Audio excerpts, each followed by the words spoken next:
Atlantis is a fictional island described by the ancient Greek philosopher Plato in his works Timaeus and Critias. Plato presented the story of Atlantis as an allegory to explain the dangers of pride, greed, and moral corruption in powerful nations. According to Plato, Atlantis was a mighty naval empire located beyond the Pillars of Hercules, modern-day Strait of Gibraltar. It was rich, technologically advanced, and ruled much of Western Europe and parts of North Africa. The people of Atlantis initially lived in harmony and followed divine laws, but over time they became greedy, arrogant, and power-hungry. When Atlantis attempted to conquer a virtuous and idealized version of ancient Athens, the gods became displeased with its corruption. As punishment, Atlantis was struck by violent earthquakes and floods. In a single day and night of destruction, the entire island sank into the Atlantic Ocean and disappeared forever. Plato used the story of Atlantis to contrast a corrupt, arrogant empire with his vision of a perfect state, represented by Athens. The tale was meant to teach moral and political lessons rather than record real history.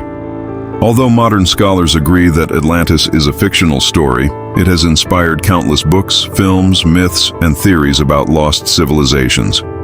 Today, Atlantis remains a powerful symbol of advanced societies destroyed by their own hubris. Atlantis is a fictional island described by the ancient Greek philosopher Plato in his works Timaeus and Critias. Plato presented the story of Atlantis as an allegory to explain the dangers of pride, greed, and moral corruption in powerful nations. In Plato's metaphorical tale, Poseidon fell in love with Cleito, the daughter of Evenor and Leucippe, who bore him 5 pairs of male twins. The eldest of these, Atlas, was made rightful king of the entire island and the ocean, called the Atlantic Ocean in his honor, and was given the mountain of his birth and the surrounding area as his fiefdom. Atlas's twin Gadyrus, or Eumelus in Greek, was given the extremity of the island toward the Pillars of Hercules. The other 4 pairs of twins, Amphirs and Avaemon, Meneceus and Autochthon, Eleusippus and Mestor, and Azaius and Diaprepes, were also given rule over many men and a large territory. Poseidon carved the mountain where his love dwelt into a palace and enclosed it with 3 circular moats of increasing width, varying from 1 to 3 stadia, and separated by rings of land proportional in size. The Atlanteans then built bridges northward from the mountain, making a route to the rest of the island. They dug a great canal to the sea, and alongside the bridges carved tunnels into the rings of rock so that ships could pass into the city around the mountain. They carved docks from the rock walls of the moats. Every passage to the city was guarded by gates and towers, and a wall surrounded each ring of the city. The walls were constructed of red, white, and black rock, quarried from the moats, and were covered with brass, tin, and the precious metal orichalcum, respectively.